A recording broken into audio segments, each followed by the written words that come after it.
pagi, bagaimana kabar kalian? Semoga kalian selalu dalam keadaan sehat dan semangat ya. Walaupun kita belajar dari rumah, kita harus tetap semangat. Karena belajar kan bisa di mana saja. Betul banget Dek. Dan juga jangan lupa untuk selalu baca doa sebelum beraktivitas ya adik-adik semua. Lahan di Hotel Roa-Roa Kota Palu ini masih terus dilakukan dan pencarian korban hingga Wah, siang hari Kak, ini. mereka berani banget ya menolong korban bencana alam. Iya Dek. Kamu masih ingat nggak tema kita yang kemarin? Masih ingat Kak, temanya gempa bumi ya Kak? Nah, hal ini masih berhubungan loh Dek. Hari ini kita akan banyak membahas tentang berbagai macam penyelamatan dalam bencana alam. Sebelumnya, lihat di layar dulu yuk. Wah, kenapa tuh Kak? Sepertinya akan asik nih Kak tema hari ini. Iya dong Dek, karena hari ini kakak ada pertanyaan dulu nih buat kalian adik-adik yang di rumah dan juga kamu. 1. Adakah bencana alam yang pernah kamu dan keluarga kamu alami? 2. Apa yang telah keluargamu persiapkan seandainya bencana tersebut terjadi lagi? Jangan lupa dijawab ya, tanya orang tuamu juga, boleh kak? Nah, ngomongin soal gempa, kakak ini punya cerita juga loh Dek tentang gempa bumi. Kamu dengerin nggak? Mau Kak? Yaudah tungguin dulu ya, kakak ambil bukunya. Oke Kak. Ini nih bukunya. Sekarang kakak mulai ceritain ya buat kamu dan juga buat adik-adik yang ada di rumah. Gempa! Gempa! Teriakan itu tiba-tiba terdengar di kelas. Mei dan yang lainnya kaget mendengar teriakan Ardi. Sambil berteriak, Ardi menunjuk pada lampu gantung yang bergoyang. Mei juga merasakan tanah yang diinjaknya bergoyang. Teman-temannya mulai menangis dan ada juga yang berteriak memanggil ibunya. Mei tidak boleh takut. Ibunya sudah memberitahu Mei apa yang harus dilakukan jika terjadi gempa. Mei bisa bersembunyi di bawah meja. Mei juga harus menjauh dari benda-benda yang bisa jatuh. Tenang, kata ibu guru. Kalian bisa berlindung di bawah meja. Ayo, semuanya berlindung. Mei dan teman-temannya mendorong kursi yang mereka duduki dan masuk ke bawah meja. Mei melihat kaca jendela yang masih bergetar, dan lampu gantungnya juga masih bergoyang. Nenek Mei juga pernah bercerita jika jendela rumah neneknya pecah saat terjadi gempa, sehingga ia tidak boleh berada dekat jendela. Ayo kita berdoa, semoga gempanya cepat selesai, kata ibu guru. Mei dan Lila mulai berdoa dan diikuti dengan yang lainnya. Tak lama kemudian, gempa pun berhenti. Hei, sudah tidak ada gempa, teriak Ardi. Mei dan lainnya membuka mata. Kalian boleh keluar dari meja, gempanya sudah selesai, kata ibu guru. Akhirnya, mereka pun keluar dari bawah meja dan menunjukkan muka yang lega. Nah, jadi gitu deh ceritanya. Bagus kan? Bagus Kak. Oke, sekarang kakak punya pertanyaan nih buat adik-adik yang di rumah. Yang pertama, mengapa Ardi berteriak?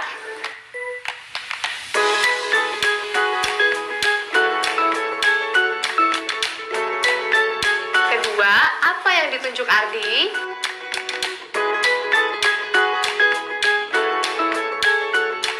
Ketiga, apa yang diperintahkan ibu guru pada murid-muridnya?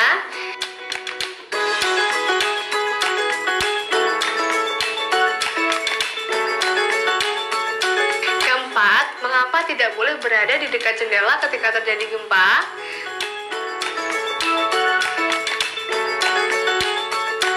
Kelima, tuliskan langkah-langkah yang harus kamu lakukan ketika terjadi gempa.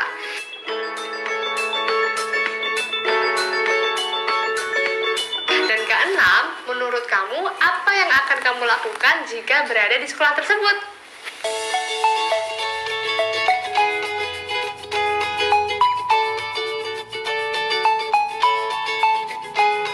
Wah, seru banget ya ceritanya. Nah, kalau begitu, sekarang siapkan buku latihan kalian ya. Karena sekarang kakak akan kasih tahu kalian tips jika kalian berada dalam situasi gempa seperti tadi. 1. Jika di dalam ruangan, berlindunglah di bawah meja atau tempat tidur. 2. Apabila bisa keluar menuju tempat terbuka, lindungi kepala kalian dengan helm atau bantal. 3. Jauhi kaca, tiang listrik, pohon, dan juga barang-barang yang memungkinkan jatuh jika terkena guncangan. 4. Jika berada di gedung tinggi, gunakan tangga darurat. Jangan gunakan lift. Wah, ternyata banyak ya Kak yang kita bisa lakukan untuk menyelamatkan diri dari bencana alam. Iya deh, bener banget.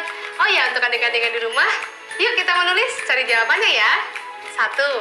Apa yang harus kamu persiapkan jika menghadapi bencana? 2. Bagaimana jika bencana terjadi saat kamu tidak sedang bersama keluarga? 3. Menurut kamu, apakah ada cara agar bencana tidak terjadi di daerahmu? Kalian bisa berdiskusi dengan keluarga kalian untuk mengisi kuis ini. Jawaban ini masing-masing dari pemahaman kalian ya.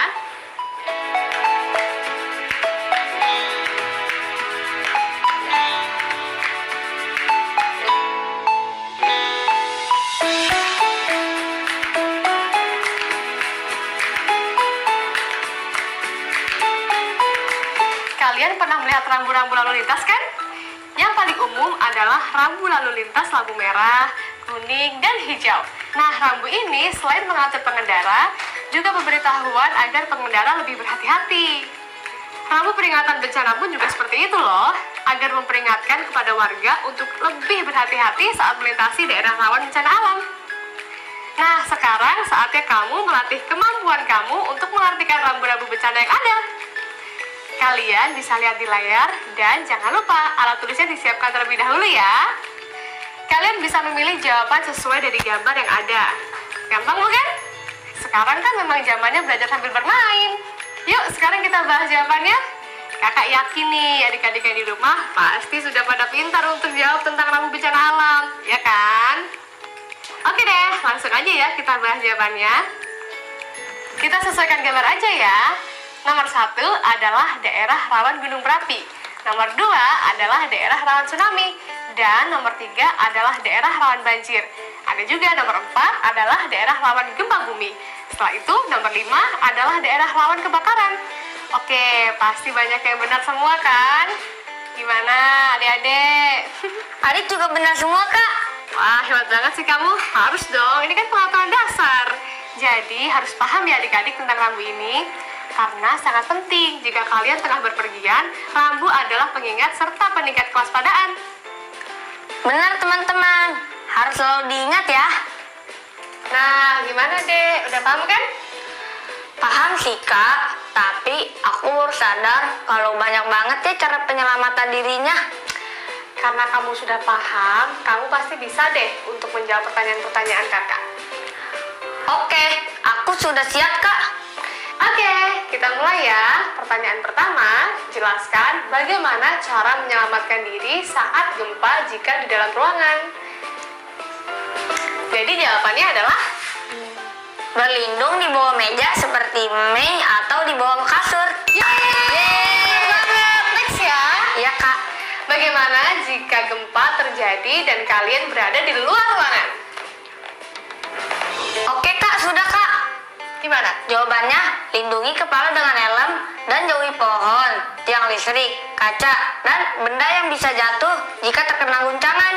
Wah, pinter. Bener banget deh. Terus, bagaimana jika gempa terjadi dan kita berada di gedung yang tinggi? Sip Kak, sudah. Apa tuh jawabannya? Gunakan tangga darurat dan jangan menggunakan lift. Betul sekali. Bagus banget deh. Yeay. Oke, adik-adik jangan lupa untuk mencatat wacana yang kamu baca hari ini pada jurnal membaca mingguan ya. Sejak hari pertama, kalian sudah mengenal berbagai macam cerita dan informasi tentang gempa dan juga bencana alam. Jadi, selalu diingat dan dicatat ya. Wah, seru sekali ya apa yang udah kita pelajari hari ini. Nah, adik-adik sudah banyak mendengar gempa, cara menyelamatkan diri, dan ragam bencana alam.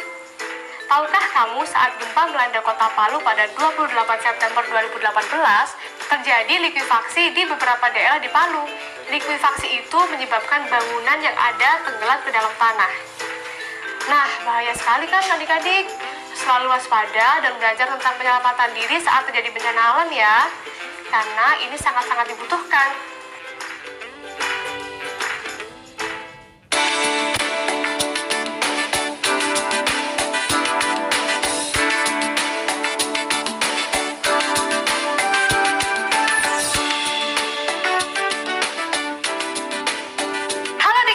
Waktunya penjelasan ya. Pertama-tama kita akan melihat peta dulu nih. Asik. banyak lagi nih. Oke, jadi kali ini kita akan membahas bagian mana saja dari Indonesia yang sering mengalami bencana alam, termasuk gempa yang sering terjadi. Nah, ini dia petanya. Yang ada titik merah adalah daerah yang sering terjadi gempa. Wah, banyak sekali ya Kak.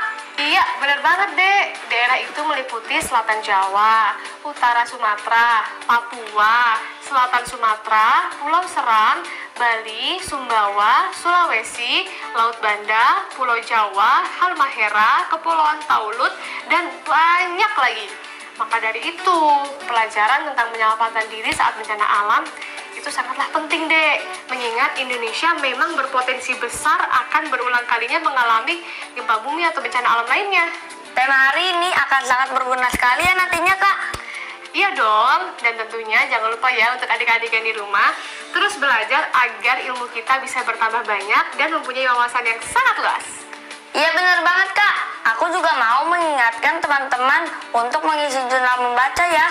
Diskusikan kembali apa yang sudah kita pelajari hari ini dengan kakak atau ayah bunda. Dan ingat, catat bagian-bagian yang menurutmu penting dan menarik ya di buku kerja.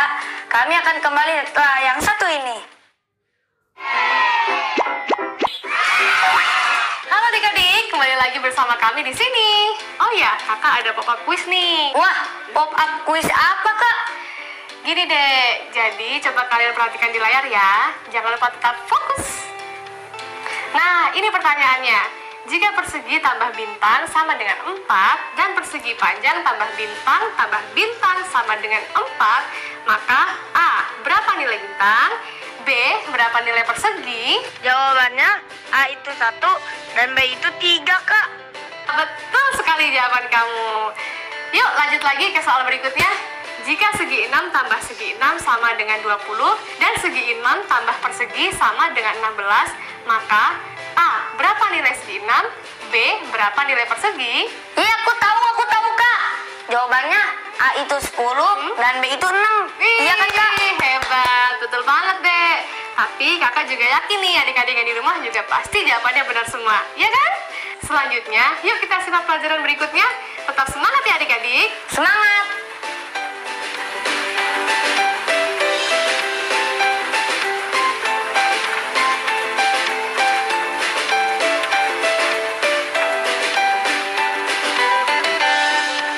Wah, gerimis deh.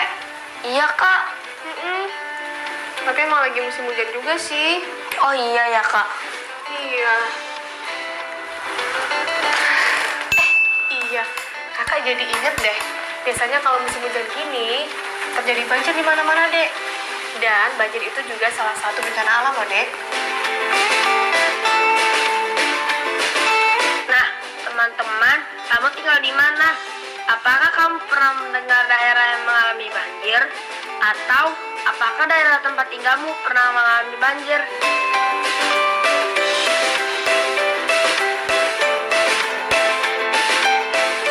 Jadi, apakah itu banjir? Banjir adalah peristiwa ketika air dalam volume besar menggenangi daratan. Hal ini biasa terjadi karena curah hujan yang cukup tinggi dan terjadi secara terus-menerus dalam kurun waktu yang tertentu. Selain itu, banjir juga disebabkan oleh penebangan pohon-pohon besar yang seharusnya dapat menjadi garda terdepan dalam menyerap hujan, pengalihan fungsi hutan, pembangunan rumah di bantaran sungai, dan juga pembuangan sampah ke sungai. Wah, penyebabnya banyak juga ya Kak. Iya, makanya. Ada cara hitungnya nggak sih Kak? Ada dong, Dek, pastinya.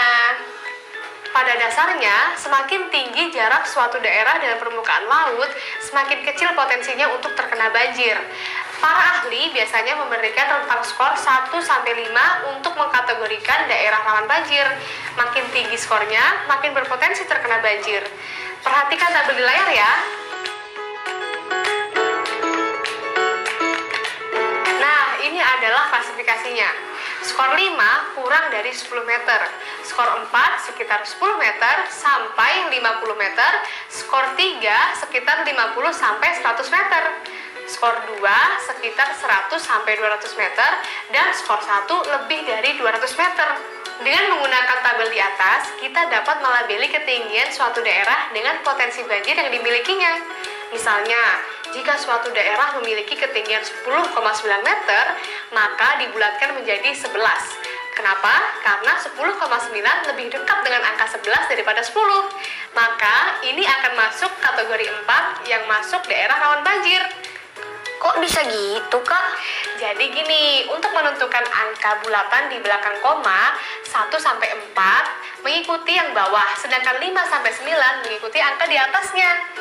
Misalnya 10,1 ya akan ke 10 karena 10,1 masih mendekati 10 kan?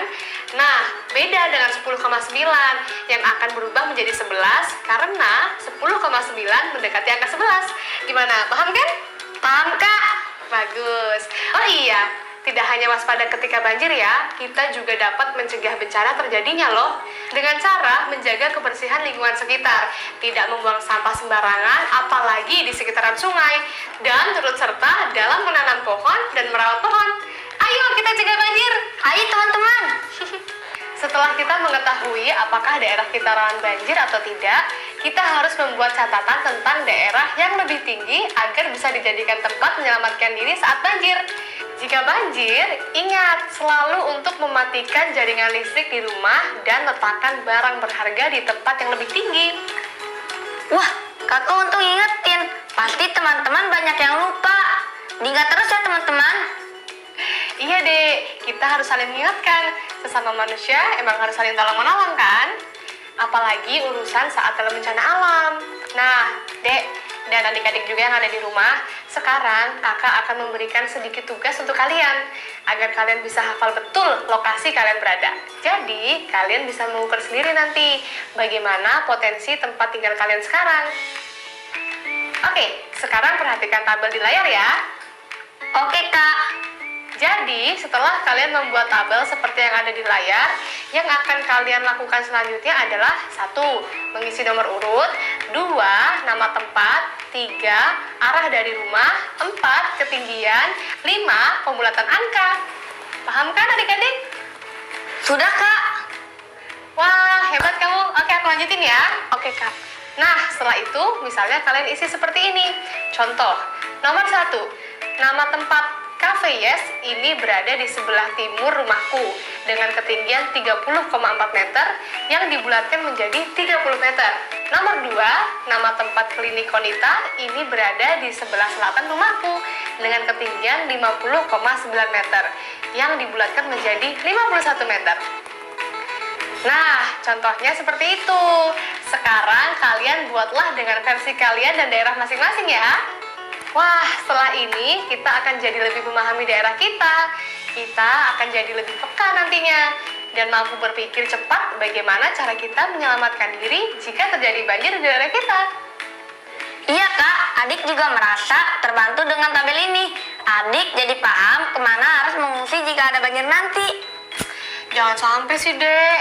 Cara yang paling mudah adalah kita harus menjaga kebersihan agar tidak dilanda banjir. Nah, untuk papa mama dan adik-adik bisa pindai kode QR di samping untuk mengetahui ketinggian suatu lokasi dari smartphone Anda ya. Jadi bisa mengira-ngira sendiri bagaimana potensi daerah Anda. Oh ya adik-adik, yuk sekarang saatnya berlatih. Pasti sudah paham kan dengan apa yang tadi kakak jelaskan? Paham lah, Kak. Oke, kalau gitu sekarang kita kembali perhatikan layar ya. Kakak akan memperlihatkan contoh latihan tabelnya. Jadi, ini adalah tabel skor rawan banjir pada nama kota yang tercantum sesuai dengan kategori tabel sebelumnya. Nah, di situ tercantum 1. Nama, 2. Ketinggian daerah, 3. Pembulatan ketinggian daerah, 4. Kategori elevasi atau ketinggian, 5. Skor. Seperti yang tadi kita kerjakan, namun dengan versi yang lebih lengkap. Jadi, seperti ini. Kakak beri contohnya ya. Oke. 1. Kota A mempunyai ketinggian daerah 200,1 meter. Maka pembulatan ketinggian daerahnya menjadi 200 meter. Sehingga masuk kategori elevasi 100 sampai 200 dengan skor 2. Oh, gitu, Kak. Iya, nah seperti itu contohnya ya adik-adik, sudah jelas kan? Yuk sekarang kerjakan, semangat ya, kalian pasti bisa. Kakak tunggu 2 menit ya, setelah itu kita cocokkan bersama. Ayo teman-teman, pasti bisa. Semangat! Aku sudah selesai, Kak. Yuk, mari cocokkan teman-teman. Oke, kita mulai cocokkan ya. Kita mulai dari nomor 2. kalian bisa melihat langsung pada layar. Nah, ini adalah jawaban nomor 2. Gimana? Ya, aku benar, Kak. Yeay, hebat. Oke, lanjut jawaban nomor 3 ya. Seperti ini. Gimana? Ya, benar lagi, Kak. Atas dulu dong. Yeay. Oke deh. Nah, untuk jawaban nomor 4, gimana nih? Aku benar lagi, Kak. Keren. Lanjut ya, nomor 5. Apa jawabannya? Aku benar lagi, Kak. Wah, Yeay. sip. Mantap. Nah, lanjut ya, kita ke nomor 6. Bagaimana? Yes, benar lagi. Wah, hebat. Oke deh, next ya, kita ke jawaban nomor 7. Gimana? Tetap benar lagi dong, Kak. Wah, hebat banget. Oke, lanjut ke nomor 8. Oke, benar lagi, Kak. Yeay, hebat. Nah, ini untuk jawaban yang terakhir ya. Jawaban nomor 9, potensi banjir tertinggi adalah kota D. Nomor 10, potensi banjir terendah adalah kota G. Sudah ya? Gimana adik-adik? Iya, aku benar semua, Kak. Yeay, hebat. Sip. Jadi, gimana hari ini? Seru kan temanya? Wah, seru banget sih, Kak. Aku nggak sabar nih sama tema-tema selanjutnya.